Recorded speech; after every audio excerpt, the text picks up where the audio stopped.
Richard E. Grant. Thank you very much. Who's one of my absolute favorite actors, and you can see him in Dispatches from Elsewhere on AMC. Richard, first of all, you're the best actor. You're just Thank you. So good, and I feel I have so many questions about your career, but I have to tell you, from watching Dispatches from Elsewhere, you introduced this. Your character is the narrator. I don't even know too much what to say about this series, but you are the tour guide, as it were. The tour guide, yes, of 4 characters who are played by Jason Segel, who created the show, and Andre 3000, Eve Lindley, and Sally Field, who go on this sort of personal quest to find out who they are and what's really going on via virtual reality sets, and they're overseen by a very controlling figure, which I play. And if you ask me what it's really about, I have no idea. Tell me, so Jason Segel created this. He did. Another incredibly creative soul. What did he say to you about this character and about this show? Well, I met him. Did he say, I have no idea what this is about? No. But I met him at the Four Seasons Hotel in Los Angeles in the big awards circuit running up to the Oscars this time last year. And he had asked to meet me, and he basically pitched what this thing was going to be. He said all of it, what hadn't been written then. He could give me the outline of what it was going to be, but he didn't know how it would end. So he was very articulate, very persuasive and charismatic. So I thought, well, take a punt and do something. And Sally Field was when I first met her, I said, what drew you to this? And she said basically what I've just said to you, that it's an active leap of faith, really, going into something that you don't know how your character is going to end, or what you think is going on maybe is not what is actually going on. Mm-hmm. And I thought, oh, well, that equates to real life. Yeah, absolutely. And then by the time you were filming it, did you have a better idea of where things were headed? Not really, because I'm very old and stupid. Yeah. No. Join the club. I mean, okay. And then have you seen the whole thing now? And now do you understand? I've not seen any of it whatsoever. Jason said that on the last day of filming that at the lunch, the communal lunch that we all had in Philadelphia, all the marquee where we were all eating, the wind was blowing like blazers, and everything was strapped down, so you couldn't get out. And he said, right, you're the captive audience. You're going to be the first people who see the first episode. So we all watched that. But I personally find it an excruciation to watch anything that I am in, especially if you have to confront yourself looking directly at you, blown up on a huge screen, because it's my experience, and I think this is very common to actors, and the best way I can put it is like being asked to watch yourself having sex. It's the act of doing that is hugely enjoyable, and I'm not a voyeur. So the idea of looking back on what you've done is of -0 interest. It's an excruciation. So no sex tapes? No sex tapes, no. Not so far.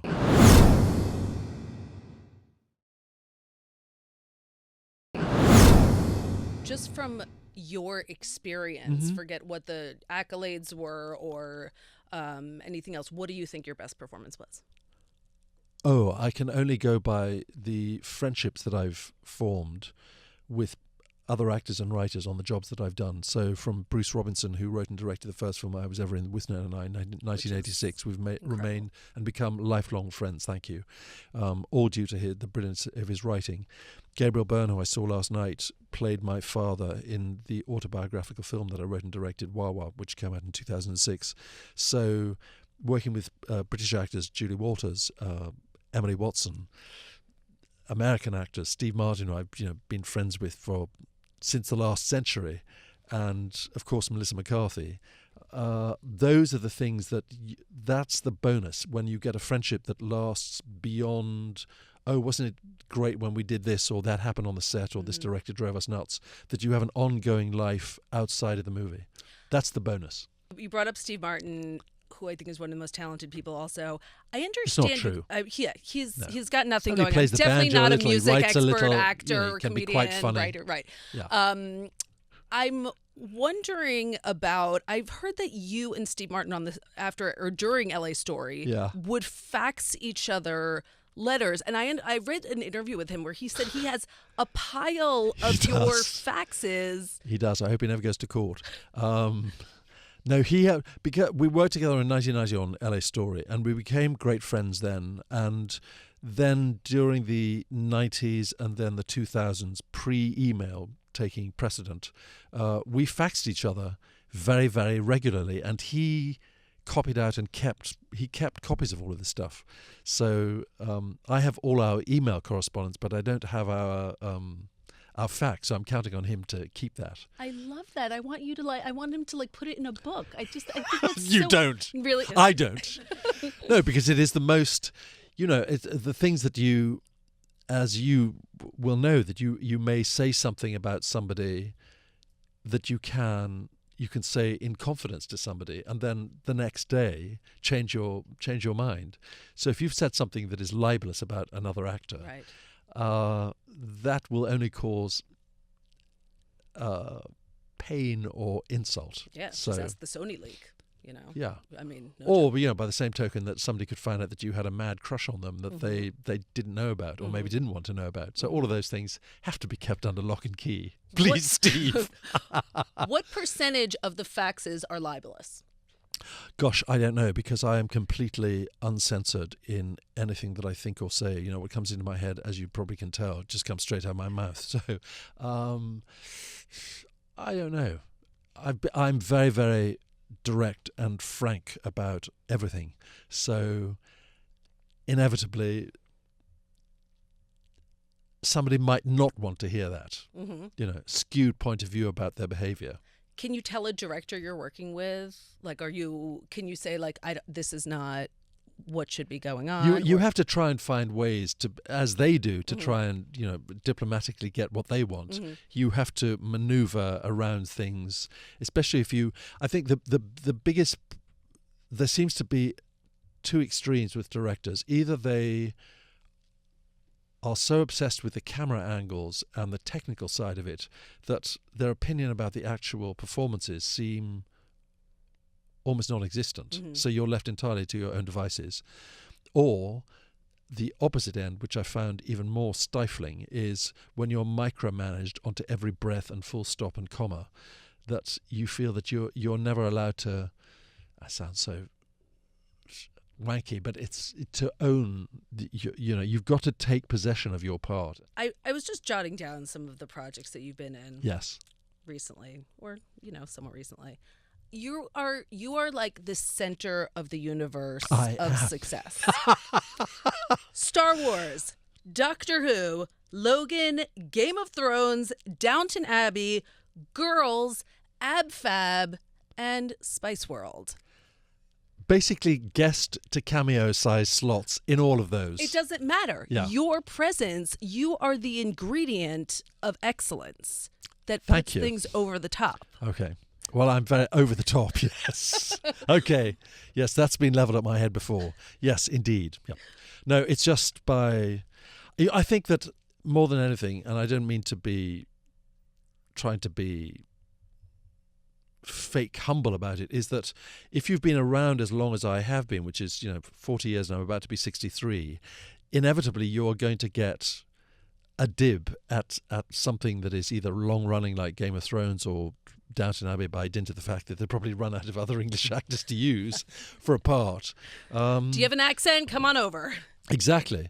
And certainly in American jobs, for the most part, English actors or foreign actors, as we are employed to play roles that maybe American leading male film actors are more reluctant to play. People who are unsympathetic or deviants or whatever you like to call it. So and we're also much cheaper. So, those things created kind of opportunity for English actors and there's also the other thing that,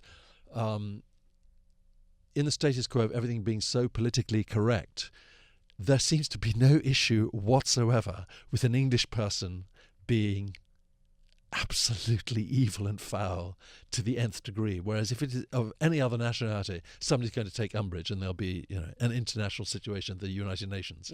Whereas, an English person doing that, it's like, whatever. Yes. No problem whatsoever. And we have no problem with it either.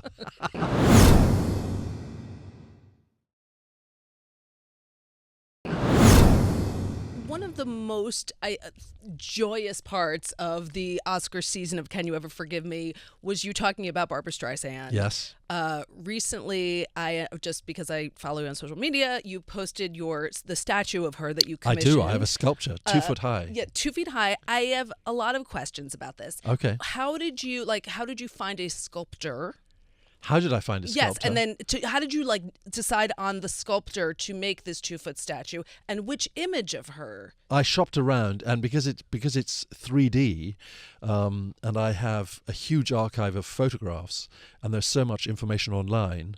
The sculptor initially worked digitally, and because if you've been a fan as long as I have, which is 51 years and counting, and so loyal and obsessive and devoted, call it what you will, I feel like I know her face enough so even though the sculptor initially made a pretty 98% great version of her features and her face, there were still things like, just the tiniest little detail on her nostril or her eyes or the bridge of her nose that I instantly saw, and I would say that is incorrect or that is incorrect. So he adjusted all of that and then ended up with something that I've had people that have worked with her and know her come to my house and seen it in my garden, and they're just absolutely astonished at how perfect and brilliant it is. So I'm thrilled. What is she made out of? Because it's outdoors, it's made out of water-resistant, weather-resistant resin. Uh-huh. Oh, Yep. So it could be cast at that size. Uh-huh. Because if it was done in marble for that, it would be beyond my financial means. How did you decide on the placement in your garden? Well, I wanted it to be 12 foot, Okay. and my wife said that's too big. Mm-hmm. That is too big. And when I had a 2-hour one-to-one, this close, face-to-face conversation with her at Donna Karen's house at the Hamptons in East Hamptons last summer, while I was doing dispatches from elsewhere, I told her that I had commissioned this sculpture, and she said, "You are insane." And I said, "Yeah, I know that. I know that." She said, "No, you are insane." So she laughed about it. But Did you say, "Thank you, Miss Streisand. May I have another?" Well, she didn't call security or throw me out, and she was very accommodating. Yeah. Okay, Donna. She was very surprised that I'd actually been to the apartment block where she'd grown up, and to every theatre that she'd worked in on Broadway, and every club that still exists that she'd been in.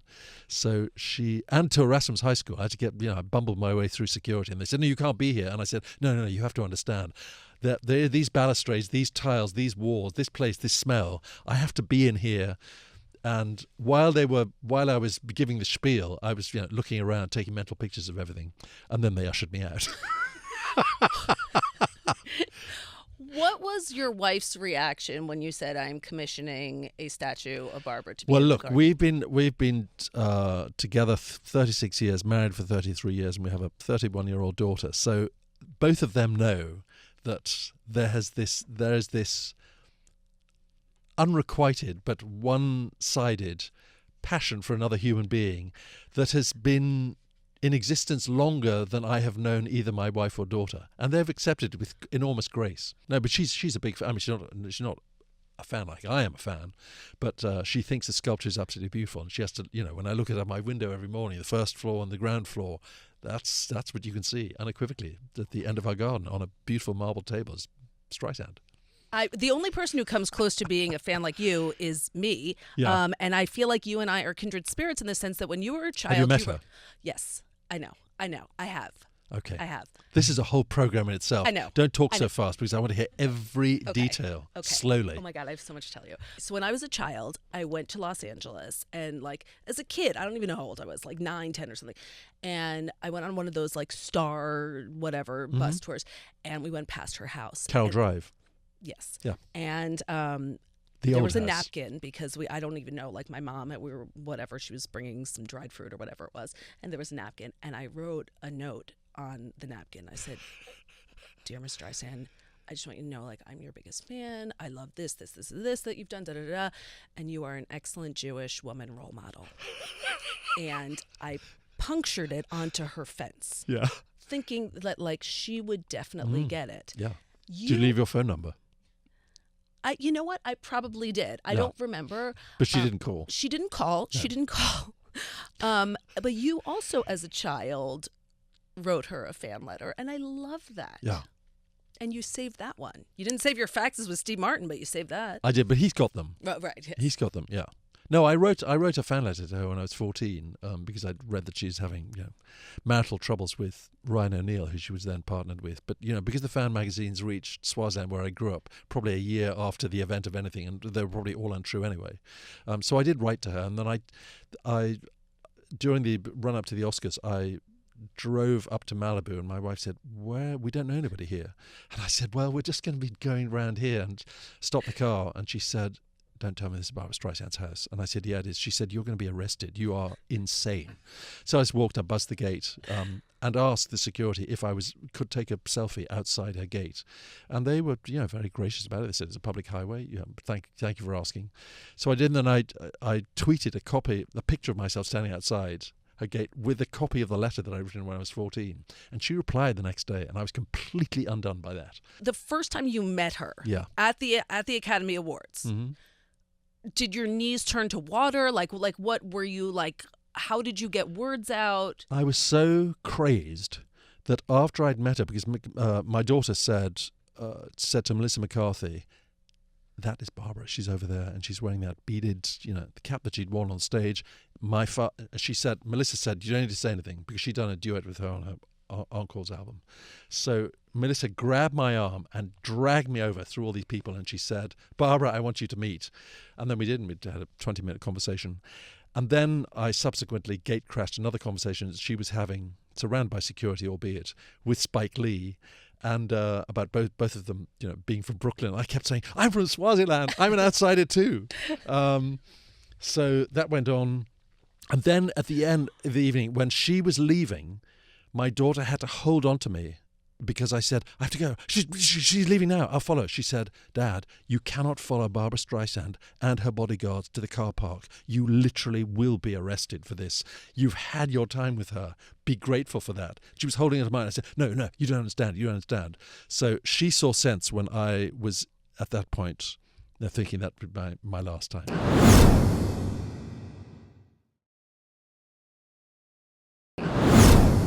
Of course, there are many people that think we're completely insane. For loving her or Yeah. for... Yeah. She divides people right down the line, as you I know. I've had internet trolls and abuse from people for this. So, I honestly, I couldn't care. Block them. You're right. I have done. Favorite, do you have a song that is like your song that you love of her? Oh, I think that she sang Silent Night live in Central Park, which is astonishing. She sang a Lionel Bart song from Oliver, Who Will Buy? That I've got recordings of from the read-through of Yentl, where she's just singing "Papa Can You Hear Me" to a piano accompaniment.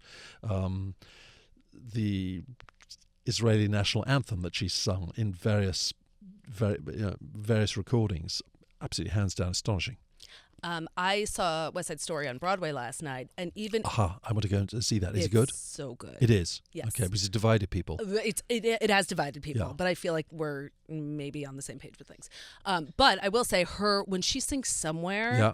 and I love when she has her like Brooklyn accent, she's like "Somewhere," and I love her. I Yeah. love her so much. You always hear her I accent. always hear that Yeah. now, no matter what. I'm in this like Ivo Van Hove production of West Side Story, and I always hear her version of things. So what is Jason Segel going to say when he hears that we have talked about Barbra Streisand for the last 57 hours?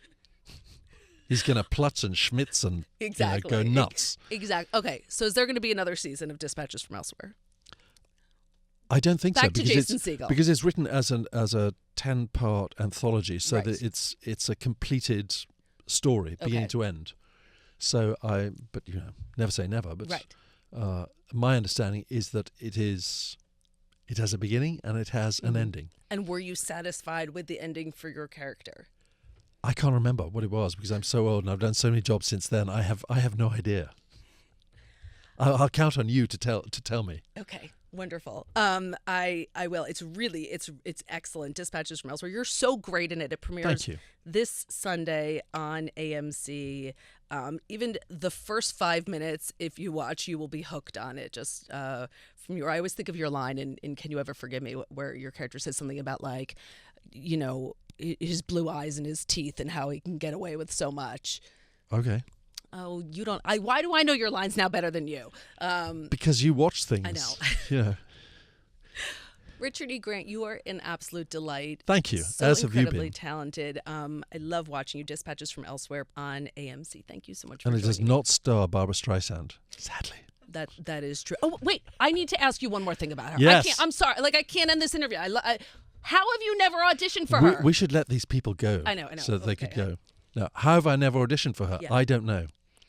Sadly, I haven't. Never been summoned. Are you going to try and figure out a project to do with her so she can direct you or star with you? I think the likelihood of that is, like going to land on Mars. It's a complete impossibility Why? because it just is. But as she says in Yentl, nothing's impossible. You know what? And I'm living proof that nothing is impossible. Because if you see where I grew up and that I've ended up actually getting to meet her multiple times last year, and getting to know her, face to face, that is beyond anything that I could have imagined or hoped for.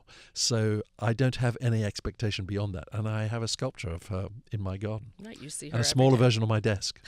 Do you really? Yeah. It was this like buy size. one, get one free? Yeah. They made a prototype first to see whether they were on the right track. So I'm multi-barbed. Last Babbed. question. Last question. Yeah. If you starred with her in a movie, Yes. would you break your rule to never watch yourself so you could watch her in a scene with you? Guess. I'd have no problem with that at all. Okay. Whatsoever. Bring it on. Perfect. Perfect. Richard Grant, you are wonderful. Dispatches from Elsewhere premieres March 1st on AMC.